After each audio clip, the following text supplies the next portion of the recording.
Kita masuk ke kesimpulan.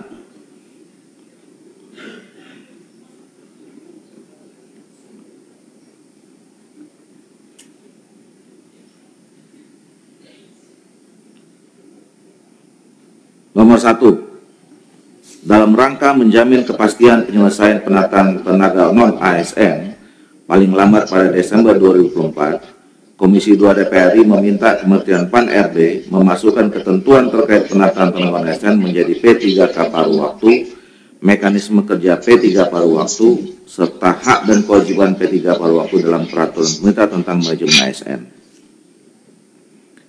Setuju? Belum. Silakan. Saya ini kan lebih teknis ya. Yang paling substantif itu sebenarnya dalam rangka menjamin kepastian penyelesaian penataan non-ASN, Menpan RB segera menyelesaikan peraturan pemerintah yang memuat roadmap penyelesaian sampai Desember 20, penyelesaian non-ASN sampai 2024 Desember itu. Redaksinya kayak apa, tapi maksudnya kayak begitu, substansinya kayak begitu. Jadi ini sebagian kecil aja Pak tentang paruh waktu dan sebagainya. Tapi yang terpenting di peraturan pemerintah itu adalah bagaimana roadmap tadi yang disampaikan ketua juga, mekanisme kayak apa, usahanya kayak apa juga di peraturan pemerintah itu harus dibunyikan begitu. Ya. Interupsi pimpinan. Silakan. Jangan spesifik langsung ke paruh waktu, pimpinan. Ini mengecilkan perjuangan teman-teman yang sudah luar biasa. P3K cukup, nanti detail paruh waktu lainnya kita bahas bersama. Kalau ini terlalu mengecilkan. Kasih pimpinan. Iya. Jadi saya kira gini saja, sampai tenaga non-ASN, titik itu aja menurut saya. Ya. Jadi meminta Kementerian memasukkan ketentuan terkait penataan tenaga non-ASN secara lengkap. Gitu. Nah, roadmap itu kan turunan setelah dari PP selesai. Tapi besok kita minta dijelaskan dulu roadmapnya supaya roadmap itu bisa berjalan dengan peraturan yang sudah tercantum di dalam PP. Kira-kira gitu. Ya. Dalam rangka Kalau ditambahi kalimatnya ketua, dalam peraturan pemerintah secara lengkap dalam rangka menyelesaikan penataan non-ASN sampai Desember 2024. Biar tegas di situ. Kan udah di atasnya, Pak. Jadi dalam rangka menjamin kepastian penyelesaian penataan tenaga non-ASN paling lambat tahun 2024, Komisi meminta Kementerian PAN memasukkan ketentuan terkait penataan tenaga non-ASN secara lengkap pada peraturan pemerintah tentang manajemen ASN. Dalam peraturan pemerintah tentang manajemen ASN. Oke, Pak Menteri, dulu, Pak Toha. Oke. Ya udah. Setuju. Udah ada ininya, lupa saya. Oke. 2.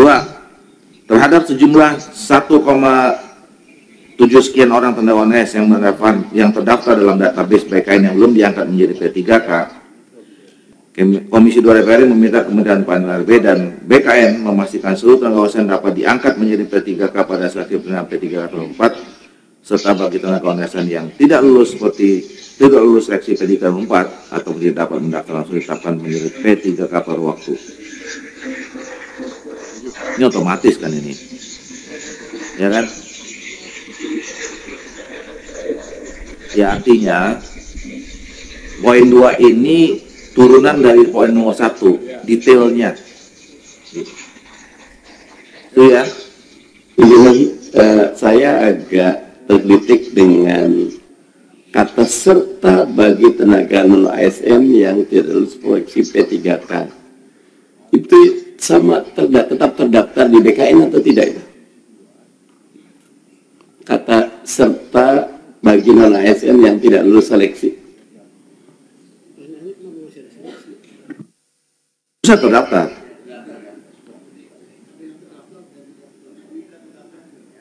Aja jelasin pertanyaannya Pak.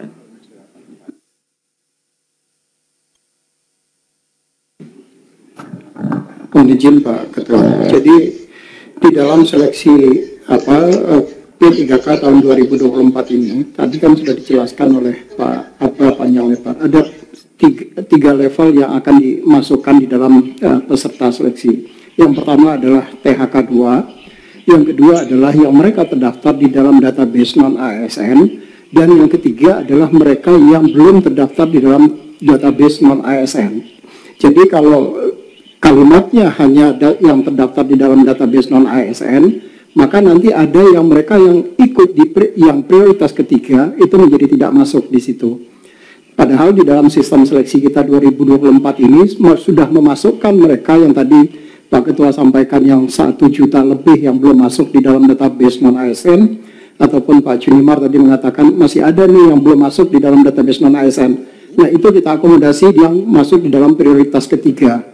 Jadi ini harusnya seluruh tenaga non-ASN yang kita masukkan di situ. Jadi posisi mereka yang kelulusannya berdasarkan perankingan dengan standar prioritas tadi, THK 2 dulu, kemudian non-ASN, kemudian baru masuk yang di luar database non-ASN. Begitu mereka masuk, mereka kemudian menjadi P3K paruh waktu yang mereka yang sudah mendaftar tadi. Gitu Pak Ketua. Baik. Cukup Pak Ahmad ya?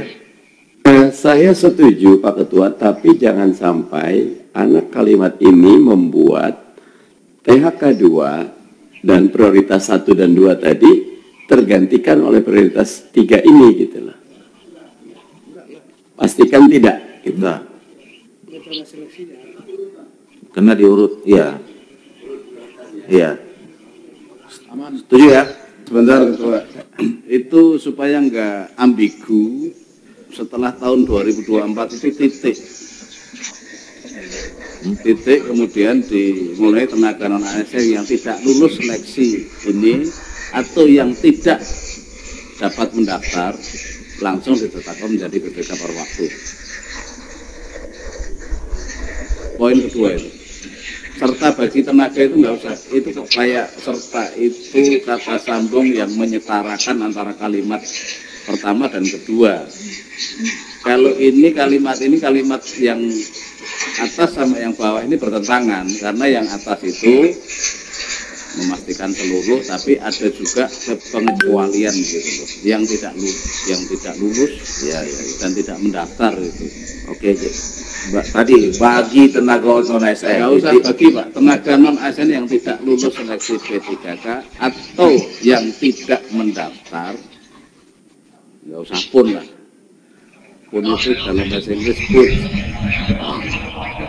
Pak Toha ini di SD pelajaran bahasanya kayaknya cum laude 9. Mohon izin Pak Ketua.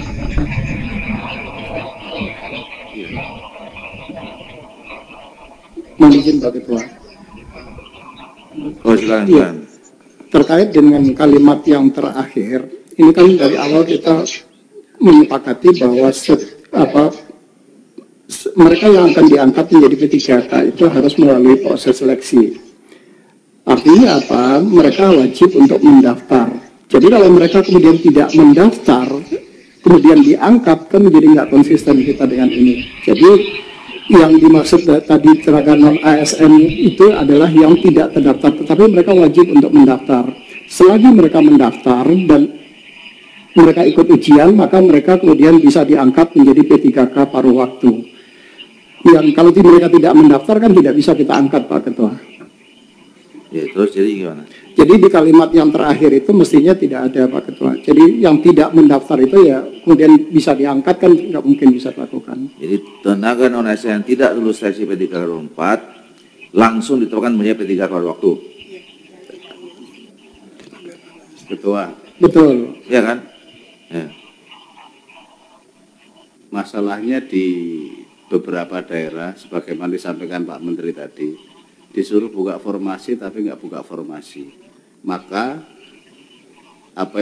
kompetensinya yang sesuai dengan ininya ijazah Ini nggak ada lowongan bagi dia, padahal dia sudah honorer lama banget, mungkin sudah puluhan tahun, tapi nggak ada formasi gitu loh. Ini yang mungkin yang dimaksud dengan tidak bisa mendaftar itu. Ini masalah banyak itu. Izin Pak Ketua. Menambahkan Pak Toha, beberapa yang sudah terdaftar di BKN itu tidak bisa mendaftar karena memang tidak ada formasi. Contoh kami di DKI, kita memutuskan SD SMP yang sudah terdaftar di BKN tetap bisa diangkat. Khusus untuk DKI, mereka memang membuat peraturan cuma membuka formasi SMA ke atas. Nah, kalimat bahwa sudah terdaftar di BKN dan tidak ada formasi, mestinya tetap diangkat jadi P3K, itu belum tercantum dalam kesimpulan kita. Jadi saya tambahkan lagi gitu. Tidak hanya ini sama atau beda nih kasusnya yang sama Pak Toha, Pak Meren? Sama Pak Ketua, samanya begini, sudah dari BKN, tapi tidak bisa mendaftar karena tidak ada formasi yang dibuka oleh Pemdanya. Sehingga kalau tidak mendaftar, kan tidak bisa, padahal sudah di BKN. Tapi gimana kok bisa ada di BKN kalau nggak daftar? Bisa nggak gitu? Ada nama, langsung masuk di database-nya BKN, tapi nggak ada formasi nih, ada, bisa kejadian gitu? Ya, bisa terjadi seperti itu Pak Ketua, karena ada jabatan-jabatan yang kemudian memang tidak, tadi sudah disampaikan oleh Pak Kepala, bahwa ada jabatan-jabatan yang kemudian yang bersangkutan tidak eligible. Misalnya teman-teman di instansi itu masih memasukkan data pengemudi, yang sebetulnya informasi pengemudi itu sudah tidak ada. Mereka juga masih memasukkan data yang terkait dengan cleaning service, padahal formasi cleaning service itu sudah tidak ada gitu. Nah, sepanjang kualifikasinya memenuhi syarat, misalnya kan banyak dari cleaning service ataupun pengemudi. Sorry, kalau itu kan kebalik dengan itu Pak. Artinya kan ada formasi yang dikirim oleh daerah kan? Ya, formasinya tidak sesuai dengan kompetensi yang ada di BKN. Betul, formasinya itu tidak ada, tidak diusulkan karena memang tidak boleh diisi formasi itu. Tetapi di dalam database non-ASN tetap diusulkan oleh instansi, di judul jabatannya itu adalah pelaksana, tapi begitu kita baca uraian tugasnya, ternyata yang bersangkutan adalah pengemudi di situ. Nah, itu yang kemudian tidak bisa mendaftar.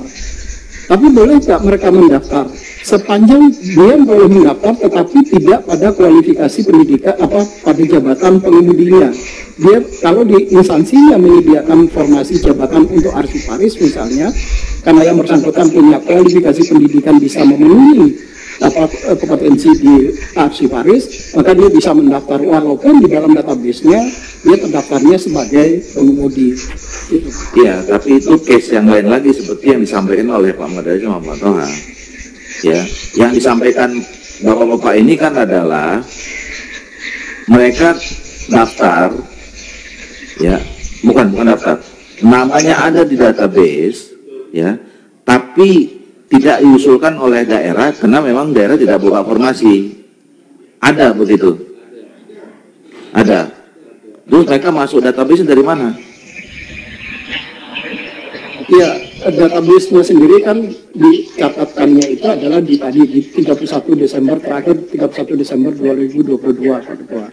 Ya, langsung berarti mereka masuk. Iya, mereka memasukkan. Iya, tanpa ada instansi terkait. Enggak dari instansi Pak Ketua. Jadi instansi itu mengusulkan nama-nama yang memang menjadi tenaga honorer di instansinya mereka.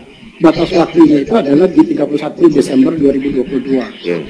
Tetapi formasi 2024 ini itu kan diusulkan baru sekarang Pak Ketua. Jadi ada lag waktu di situ Pak Ketua. Ya.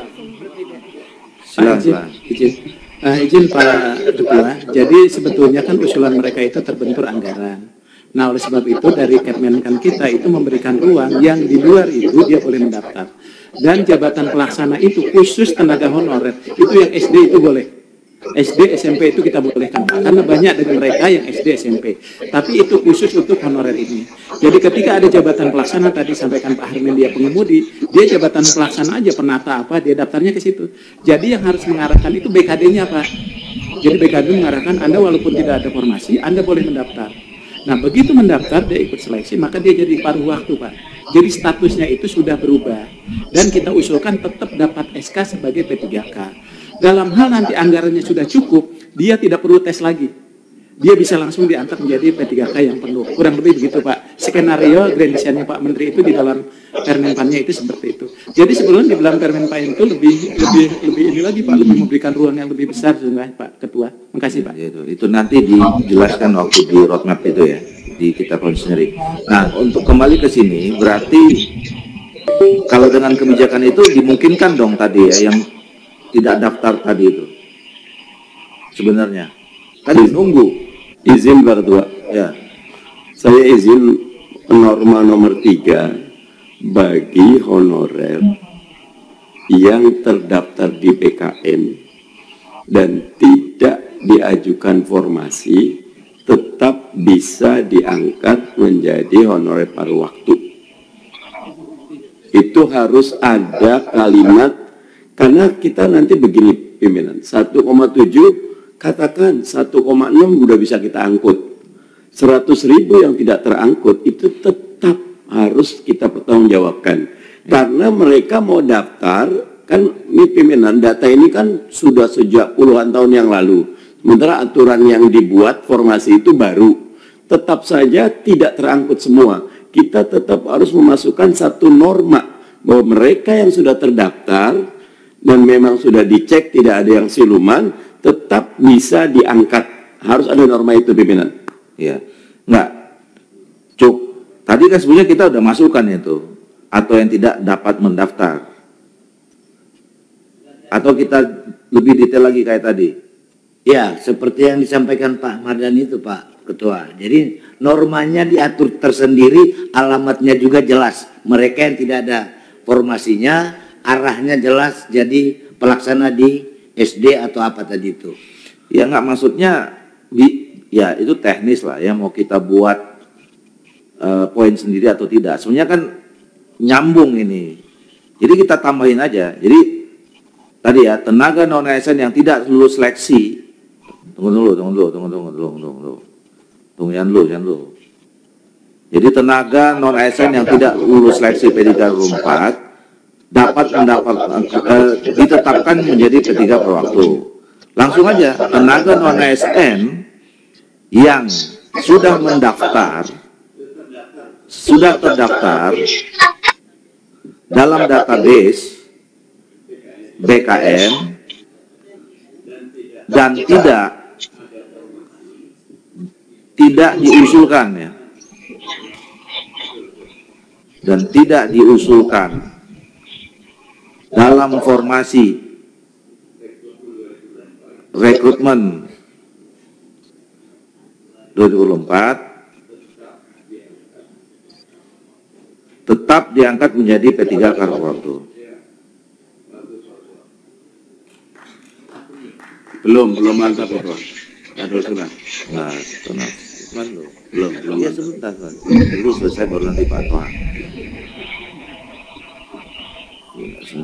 Kita menjadi waktu tanggal. Oke, silakan Pak Toha. Ya, jadi yang tidak bisa mendaftar itu tidak hanya itu, Tuan. Satu yang tidak bisa mendaftar itu karena kalau di Kemenak itu dia lulusan tarbiyah, ya, tapi dia ngajar, ya. Dia seharusnya ngajar, tapi dia jadi penyuluh, misalnya. Dia lulusan dakwah, tapi dia ngurusi administrasi, tidak linear itu nggak bisa daftar. Yang kedua, itu tadi yang disampaikan, lulusan SD, SMP, SMA, itu karena memang nggak bisa daftar, pertanyaan semua ada. Sehingga seharusnya BKN ini seharusnya, mohon maaf, ya apa adanya usulan dari daerah itu namanya itu, jangan pelaksana.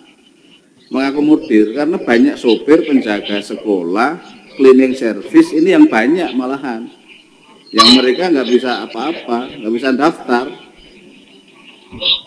Kemudian yang ketiga karena memang tidak ada formasi. Jadi yang tidak bisa mendaftar itu tiga ini yang menurut saya. Jadi tidak hanya ini aja yang tidak diusulkan dalam formasi itu. Jadi yang harus kita cari solusinya gitu. Iya. Ini Pak Ola, itu yang saya katakan. Kalau kita cari lagi, itu lebih dari 1,7. Ya, banyak kasus yang kayak seperti yang saya Pak Tohan. Tadi dulu saya pernah sampaikan misalnya soal tenaga kesehatan di rumah sakit umum daerah, di puskesmas gitu ya. Mereka nggak jelas itu. Mereka diangkat sebagai tenaga sukarela namanya. Tapi enggak ini. Nah, makanya waktu itu kita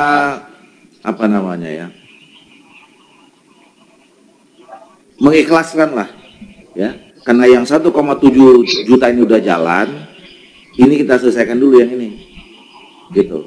Tapi apakah ini menyelesaikan masalah manajemen ASN? Belum. Jadi masih gini, banyak lagi. Jadi gini, keadilannya itu nggak ada karena begini. Yang cleaning service lulusan SMA ya, kemudian yang sopir itu 30 tahun gitu. Tapi yang sesuai dengan formasinya itu baru 5 tahun. Itu yang diangkat. Itu yang lolos.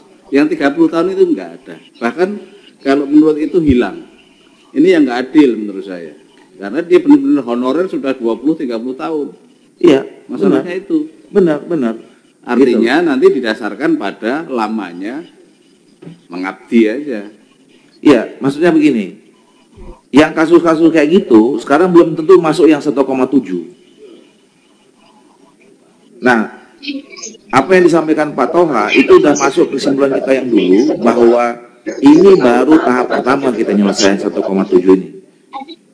Dan saya waktu itu bilang, apakah ini menyelesaikan masalah secara keseluruhan tentang tanggal? Belum. Jauh dari masalah selesai. Makanya waktu itu kita minta harusnya PP ini juga bisa menjangkau atau menjawab persoalan setelah 1,7. Itu yang saya nanti minta. Jadi PP ini bukan hanya mau kita buat menyelesaikan yang 1,7 ini, tapi masih banyak lagi tenaga honorer yang lain yang memang belum, tenaga ASN yang belum selesai, tapi mungkin ya belum bisa kita selesaikan sekarang. Lah ini aja ribet gitu, 1,7 apalagi nanti nambah itu. Itu tadi waktu itu Pak Saudara Menteri mengatakan ya kalau kita masuk lagi ke situ yang ini nggak selesai nanti nih, gitu. Saya paham yang disampaikan Pak Toha dan saya juga banyak itu di tabel saya yang kayak begitu. Ya kita cuma bisa bilang ya bersabar. Jaminannya apa? Jaminannya tuh PP ini. Gitu. Jaminannya PP ini harus bisa menjangkau nanti urusan mereka bisa selesai pada periode setelah 1,7 selesai. Gitu. Nah, untuk yang 1,7 menurut saya ini yang bisa, kesimpulan ini yang bisa kita ambil secara maksimal. Izin Ketua sedikit. Ya. Ini saya cuma mau pertanyakan. Waktu itu kan kita sudah sepakat bahwa yang sudah berusia masa kerja sekian tahun ke atas tidak ada seleksi, tetapi hanya artinya ada afirmasi terhadap masa kerja mereka. Di sini kok masih ada seleksi itu pertanyaannya. Kan ya itu kan istilah ya. Jadi kita tetap, saya waktu itu pertanyaan Pak Ampun itu saya tanya clear tuh, waktu itu ada skema alur yang disampaikan oleh Kemenpan, ini saya bilang bahasanya seleksi atau ini. Jadi memang tetap bahasanya seleksi, tapi afirmasi gitu tetap. Karena kalau nggak kita buat seleksinya nanti ya siluman-siluman itu Pak. Jadi seleksinya administratif lah kira-kira begitu, administratif Pak, gitu. Ya, koreksi Ketua. Jangan. Ini biar nggak bias dan bagian TikTok juga. Ini kan di poin 2 itu dapat diangkat menjadi P3K pada seleksi penerimaan P3K tahun 2004. Tenaga non ASN yang tidak lulus seleksi. Ini nanti jadi viral ini, Pak. Nah, sementara kan selama ini termasuk di TikTok, statement menteri itu, seleksi itu hanya untuk memvalidasi untuk mendapatkan NIP atau NIK. Nah, itu, Pak. Nah, ini mesti disempurnakan bahasanya. Jadi tidak ada istilah tidak lulus seleksi, Pak. Pak Ketua. Nah, redaksi gimana saya silakan kawan-kawan. Ya, jadi, Boleh izin ya, Pak, makasih. masukan Pak Pimpinan. Silakan. Jadi izin Pak Pimpinan, barangkali yang ini kita bagi dua aja. Jadi yang pertama, titik 2, yang poin pertama bahwa bagi tenaga non-ASN yang mendaftar sesuai formasinya, maka dia dianggap jadi P3K. Poin keduanya, bagi mereka yang tidak terdapat formasi, jadi kita nggak bicara seleksi, Pak.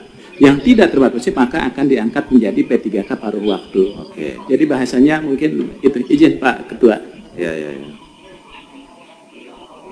Jadi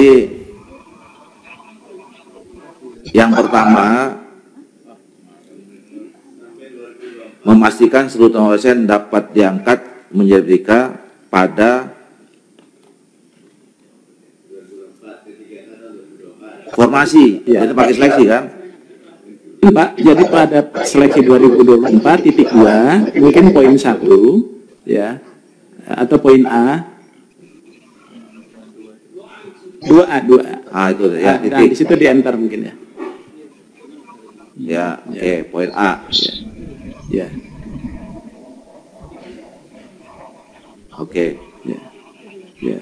Tenaga non-ASN tidak. Tenaga non-ASN yang mendaftar dan mendapatkan informasi maka ditetapkan menjadi P3K.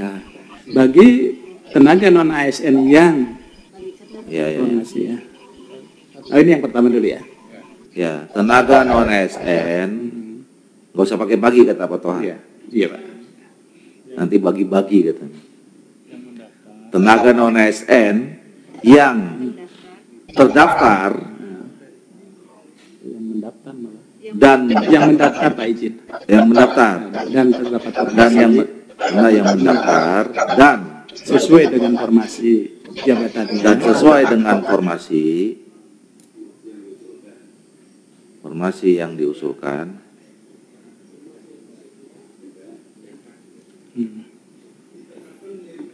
Boleh Pak, ditetapkan menjadi diangkat menjadi P3K. P3K. Terus yang B-nya Sampai situ saya sela dulu Ketua. Ini jadi permasalahan jadi, nanti. ya, jadi yang keduanya tidak ada formasi Pak, jadi paruh waktu. Itu aja Pak, di copy yang atas. Jadi pemerintah daerah misalkan membuka formasi tenaga kesehatan, di situ honorernya tenaga medis itu katakanlah 4, tapi hanya membuka 2. Oke. Semuanya mendaftar. Nanti kan hasilnya yang lolos pasti 2, tidak 4. Kalau kalimat ini dibunyikan begini, saya sudah daftar kok, nggak diangkat. Padahal formasinya 2. Ini mendaftar loh. Ini dianggap daftar tapi tidak sesuai dengan formasi, Pak. Maka nanti poin keduanya, Tidak dalam formasi yang diusulkan, ya tidak dalam formasi yang diusulkan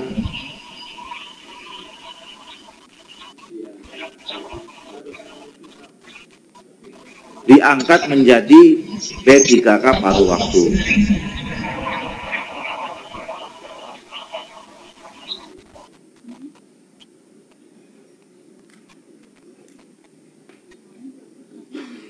Izin Ketua, itu kelihatannya masih membingungkan juga karena formasi yang diusulkan seperti kata Pak Toha, dia formasinya diusulkan. Ini jumlahnya yang tidak memenuhi kan?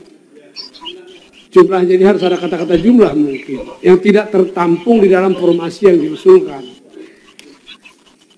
Karena jumlahnya kan tadi 4, tetapi yang diterima cuma 2. Nah, pertanyaan berikut adalah yang diterima cuma 2 ini harus jelas juga bagaimana menseleksi mereka. Kan afirmasi dari waktu masa kerja tadi itu supaya mereka jelas. Nanti ada salib menyalip juga, wah 2 yang diterima, wah kok yang muda yang lebih diterima gitu. Izin Pak Pimpinan, jadi menjelaskan yang tadi, misalnya tadi ada formasinya, ada formasi 2, kemudian ada yang lainnya kan 4. Nah, otomatis mereka semuanya tes. Diambillah berdasarkan ranking. Otomatis jadi angkatan ranking 1 dan ranking 2. Itulah menjadi P3K. Ya. Penuh waktu. Betul. Yang 2 ini tadi kan sudah ikut seleksi, sudah ikut tes. Tapi karena dia ranking 3 dan ranking 4, nggak bisa dia menjadi P3K penuh waktu karena formasinya hanya 2. Makanya jadi Dia paruh waktu. menjadi paruh waktu. Iya. Intinya itu, intinya itu. Jadi A dan B saja pimpinan, yang C-nya bisa kita hapus karena sudah masuk di A dan D.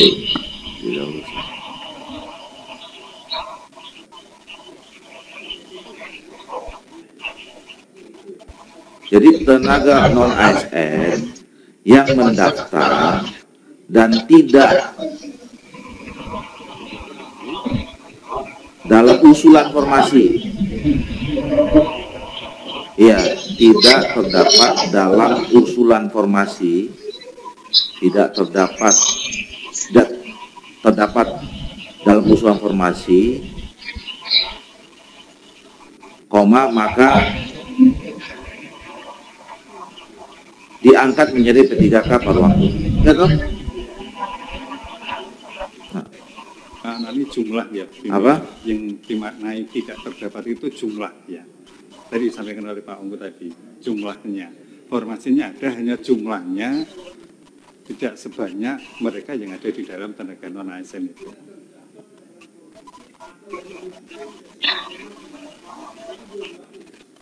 Boleh dimasukkan Pak Ketua sesudah tidak terdapat dalam usulan formasi dan atau jumlahnya tidak sesuai, langsung diangkat.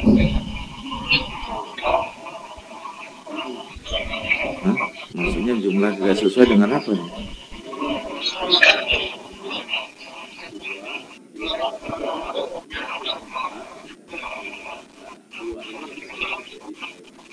Iya, kan itu udah mewakili terdapat dalam usulan formasi. Pokoknya makna dari tidak terdapat dalam usulan formasi itu ya jumlah. Jadi izin Pak Pimpinan, jadi kalau kita bicara formasi itu pasti bicara jumlah. Pak. Iya. Pasti bicara jumlah Pak. Formasi itu kan susunan jumlah pegawai bla bla bla. Itu definisinya kurang lebih begitu Pak. Oke. Nah, masuk. C-nya hapus. Ya kan, C-nya hapus ya. Nah, tinggal di atasnya Bapak itu. Terhadap sejumlah 1,7 sekian tenaga non-ASN yang terdaftar dalam database PKN yang belum diangkat menjadi P3K, Komisi DPR meminta PPR memastikan seluruh tenaga non-ASN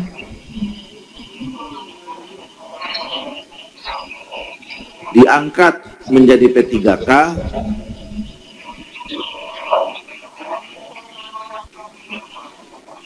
dengan ketentuan jadi 2. Iya dong? P3K tahun 2004. P3K tahun 2004. Oke. Lagi? Masuk. Pak Menteri? Oke ya? Oke, PKN. Yang meminta Kementerian PAN-RB itu kan sebetulnya berbicaranya kebijakan Pak. Jadi Komisi 2 DPR meminta Kementerian RB menyiapkan kebijakan terkait pengangkatan P3K dan PKN memastikan seluruhnya gitu Bapak, tambah.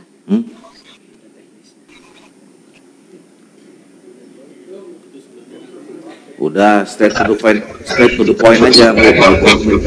Kebijakan tuh detailnya kan.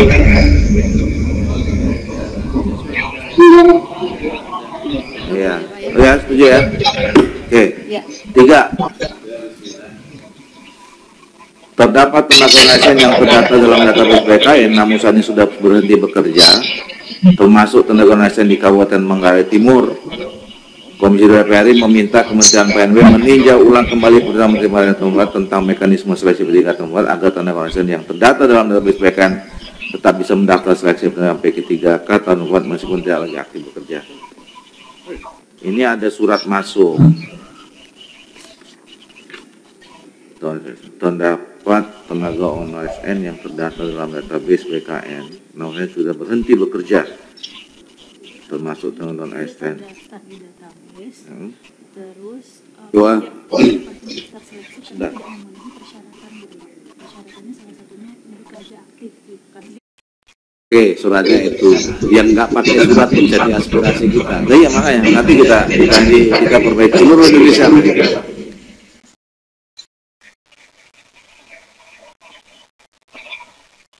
Mendaftar seleksi itu memang posisinya masih aktif di situ. Kita memanainya kan memang tenaga non ASN itu kan memang betul-betul yang sudah aktif. Gitu. Nah, karena memang ada permintaannya itu kan merubah 347, termasuk mereka yang sudah diberhentikan karena sudah masuk di dalam database. Kalau kita lihat alasannya tadi, diberhentikan karena nggak punya anggaran, tentu kan mereka juga mungkin ya kalau diangkat kembali pun juga anggarannya kan belum tentu aja, karena kemarin kan alasannya kan anggarannya nggak punya gitu. Ini menurut kami kalau memang alasan anggaran menjadi tidak konsisten, kemarin diberhentikan karena nggak punya anggaran, sekarang pengen itu diangkat kembali. Ini menjadi pertimbangan Pak Pimpinan. Itu kepala daerahnya udah ganti Pak. Iya. Jadi mereka apa namanya? Ya, kita bisa kira bukan aja di sini, tuh banyak tuh yang kayak gitu ya. Nah, gimana nih solusinya nih? Izin Pak. Jadi basis dari pengangkatan kita ini kan, kita juga kan dilihat publik ya, kebutuhan dan kinerja Pak. Jadi ini datang juga sih ke kami juga melakukan konfirmasi juga. Jadi memang dari sisi kebutuhan memang sudah beberapa terpenuhi sehingga kontraknya habis dan sebagainya. Tapi kalaupun memang ini akan diakomodir, kalau menurut saya harus ada kriteria. Karena juga ada yang berhentinya karena dipecat, karena dia tidak berkinerja dan sebagainya. Jadi kalaupun ini harus ada norma yang mencerminkan bahwa memang tetap ini untuk memelihara kinerja organisasi. Jadi artinya kalaupun ini yang berhenti bekerja itu kriterianya yang seperti apa, gitu ya. Seperti apa, atau karena dia dirumahkan dulu tidak ada anggaran, tapi setelah ada anggaran dia misalnya boleh. Tapi kalau menurut saya kalau diakomodir harus ada kriteria Pak, karena yang berhenti itu dengan berbagai macam Pak. Kurang lebih begitu. Terima kasih Pak. Nah, jadi maksud saya begini, ini kan sebetulnya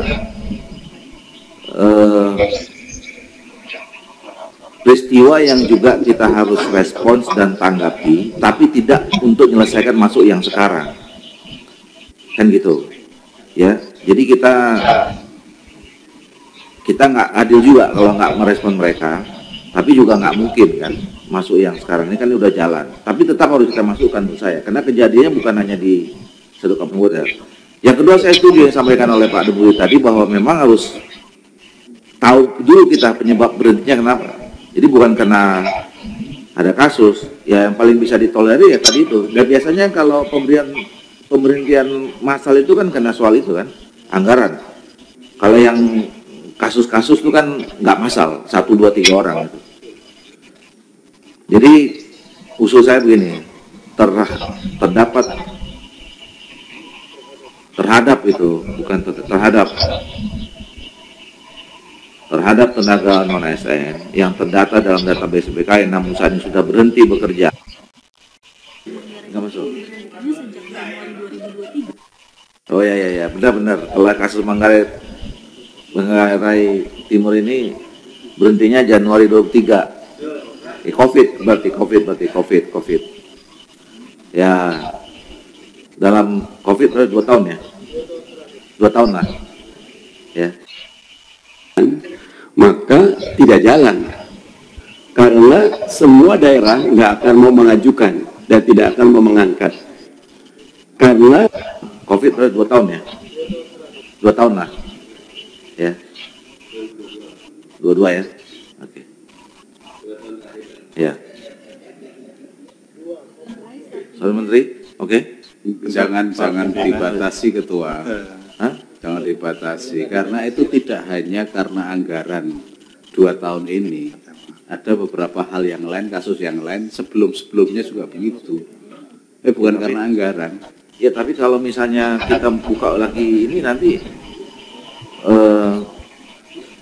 orang mau pensiun tahun depan, Berarti 30 tahun yang lalu juga dia bisa daftar lagi, Pak. Toha. Izin pimpinan. Silakan. Karena basisnya kan yang ada dalam database. Database itu kita bukan tahun 2020. 5 tahun yang lalu itu kan berarti kan sebelum tahun 2020. Sehingga dia belum masuk ke database. Oh, jadi sebetulnya tanpa di ini pun juga udah bisa, udah otomatis ya? Iya. Udah kunci di database ya? Iya. Oke. Berarti nggak perlu ada 2 tahun dong ya?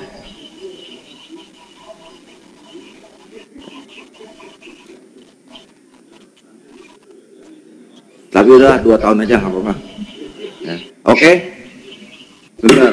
Pimpinan, saya nomor 3 setuju, tetapi yang terpenting di kesimpulan kita justru mestinya ada political will bahwa Komisi 2 dan pemerintah bersepakat untuk melonggarkan aturan 30% pengangkat plafon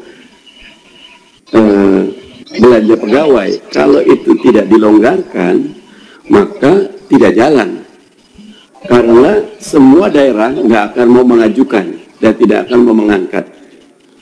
Karena semuanya maksimal di peraturan Menteri Keuangan memang 30% belanja pegawai. Padahal kita ingin menyelesaikan ini. Nah, aturan itu di 2024 mestinya dihilangkan sehingga dia bisa mengangkat semuanya honorer yang terdata di BKN. Kalau tidak ada itu pimpinan, seperti Pak Menteri tadi sampaikan, walaupun Pak Menteri sudah berteriak-teriak agar Pemda segera mengajukan formasi, semua Pemda lebih takut kepada ancaman peraturan Menteri Keuangan. Kalau lewat 30% belanja pegawai, maka akan kena berbagai macam sanksi dikaitkan dana alokasi umum dan dana transfer daerah. Kalau itu tidak kita state pimpinan, 1, 2 di atas tuh susah untuk menjadi kenyataan. Itu bagus yang masuk kesimpulan kita pimpinan. Maksudnya di luar ini nanti ya? Ya, saran pimpinan, saran dikit aja yang disampaikan oleh Pak Mardhani itu bagus sekali, tapi tidak kita letakkan bagian terakhir, susun saya. Ya, nanti. Terlepas dari 3, 4 segala macam. Oke. Terakhir 5 atau apa. Oke, lanjut 2.